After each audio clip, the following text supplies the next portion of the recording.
नमस्ते दोस्तों, सभी को प्रणाम, आत्मवंदन।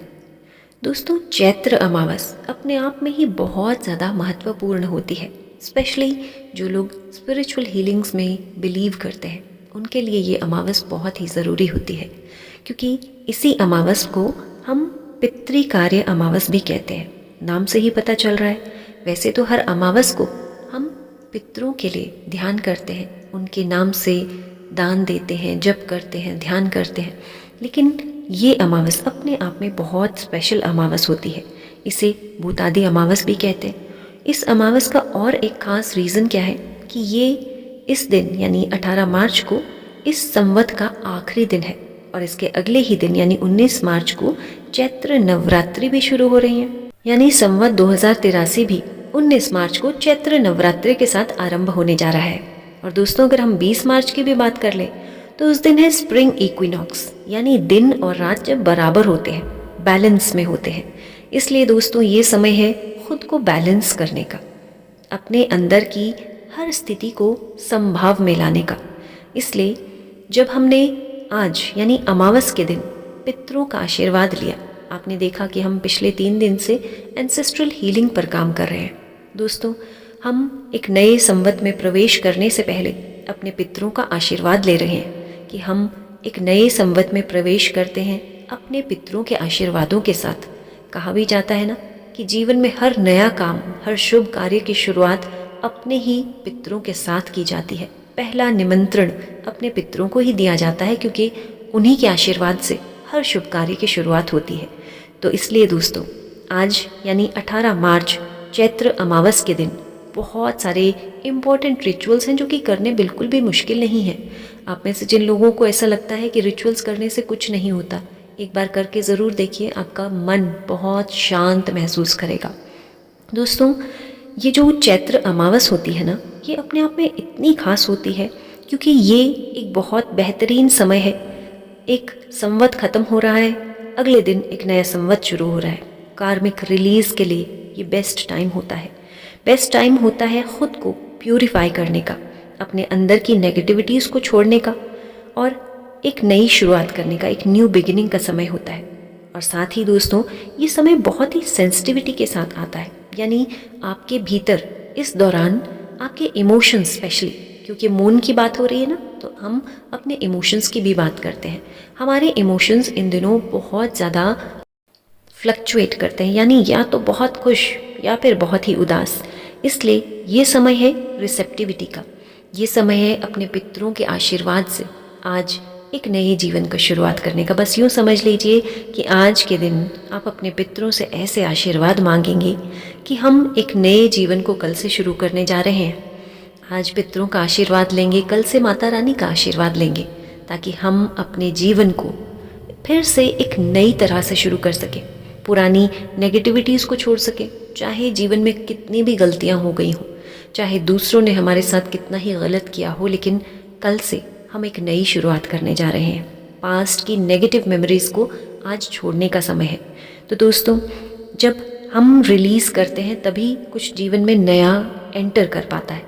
तो आज के दिन खुद को पूरी तरह से रिलीज़ करना है उन नेगेटिव मेमोरीज से, उन नेगेटिव इमोशंस से, नेगेटिव थॉट्स से। जल्दी से एक वाइट पेपर अपने साथ में ले लें। इस वाइट पेपर में वो सब कुछ लिखें जो आप रिलीज़ करना चाहते हैं। आप अपनी स्ट्रगल्स लिखें। जीवन में क्या क्या चीज़ें ऐसी हैं जहाँ पर आप स्ट्रगल कर रहे हैं। आपकी नौकरी हो सकती है, आपके जीवन में फाइनेंशियल लाइफ में हो सकता है बहुत स्ट्रगल हो, आपकी सेहत हो सकती है बहुत ज़्यादा स्ट्रगल आप देख रहे हैं, हो सकता है आपके जीवन के बाकी कोई एस्पेक्ट्स, शायद घर बनाना चाह रहे हैं, बहुत कोशिशें कर रहे हैं लेकिन नहीं बन पा रहा है, हो सकता है अपने बच्चों का रिश्ता करना चाह रहे हैं लेकिन नहीं हो पा रहा है। ऐसे ऐसे जीवन के अपने स्ट्रगल्स देखें। जो भी स्ट्रगल्स हैं जीवन के, जहाँ से आप थका हुआ महसूस करते हैं, उन स्ट्रगल्स को यहाँ पर लिखें। इन स्ट्रगल्स को लिखने का मतलब ये नहीं है कि आपके जीवन की स्ट्रगल्स ख़त्म हो जाएंगी, बल्कि इनका मतलब ये है कि इस कार्य में जो भी बाधाएं आ रही हैं, जो भी मुश्किलें आ रही हैं, वो आज के बाद धीरे धीरे ख़त्म होनी शुरू हो जाएंगी, क्योंकि आपके अंदर की स्ट्रेंथ बढ़ती है। दोस्तों, इसके साथ साथ स्ट्रगल्स के साथ लिखें अपने पेन्स। आपके जीवन में किस बात का दुख है, आपके जीवन में जो भी आज दुख है जिसे आप छोड़ना चाहते हैं, रिलीज़ करना चाहते हैं, वो सब कुछ लिखें। अब जब आप ये सब कुछ लिख चुके होंगे, इसका करना क्या है, आप एक वाइट कैंडल ले लें या फिर एक दिया ले लें। Specially white candle. White candle किस लिए? क्योंकि वाइट कलर आप जानते हैं शांति का कलर है, पीस का कलर है। इस वाइट कैंडल की जो लौ होगी, या आप अगर दीपक यूज़ कर रहे हैं तो उस दीपक की जो लौ है उसमें इसको जला दें, और जब ये जलेगा ग्रैटिट्यूड फील करें। Thank you, thank you, thank you, thank you universe. आज मैं अपने अंदर से इस नेगेटिविटी को बड़े प्रेम, बड़े आदर के साथ रिलीज़ करती हूँ। मैं धन्यवाद करती हूँ अपने भीतर की इन नेगेटिविटीज़ का, जिन्होंने मेरे अंदर आज ये भाव जगाया कि मुझे एक नया जीवन की शुरुआत करनी है। उन नेगेटिविटीज़ से कोई घृणा नहीं, उन नेगेटिविटीज़ के लिए आज धन्यवाद महसूस करें। इसकी जो भी ऐश होगी उसको इकट्ठा करके आप बाहर जाएं और यूनिवर्स में ब्लो कर दें एक धन्यवाद के भाव के साथ। धन्यवाद करें अपने पितरों का, धन्यवाद करें चंद्रदेव का, धन्यवाद करें इस ब्रह्मांड का कि आज आप अपने भीतर से इन नेगेटिविटीज़ को दूर कर पाए। अगली चीज़ जो है वो भी आपको लिखनी है। अपनी ग्रैटिट्यूड डायरी ले लें, जो कि आपको बाद में जलाना नहीं है, डिस्पोज नहीं करना। तो किसी भी ग्रैटिट्यूड जर्नल अगर आपने लगा रखा है तो उसमें लिखिए। सिंपल वाइट पेपर है तो उस पर लिखिए। रेड पेन ले लें साथ में। अपने एंसेस्टर्स को एक लेटर लिखें। ये एंसेस्टर्स आपके माता पिता, आपके दादा दादी या कोई भी अज्ञात एंसेस्टर्स भी हो सकते हैं। बस जब आप लिखना शुरू करेंगे आप कुछ भी सोचेंगे नहीं, बस इतना सा लिखना शुरू करें, my dear ancestors I thank you. और आप किन किन चीज़ों के लिए उनका धन्यवाद करते हैं बस लिखते जाइए, लिखते जाइए, लिखते जाइए, जब तक आपके अंदर से वो ग्रैटिट्यूड की भावना ना आप फील करना शुरू कर दें। ये लिखते हुए आप बहुत सारे एंसेस्टर्स के साथ कनेक्टिविटी महसूस करेंगे।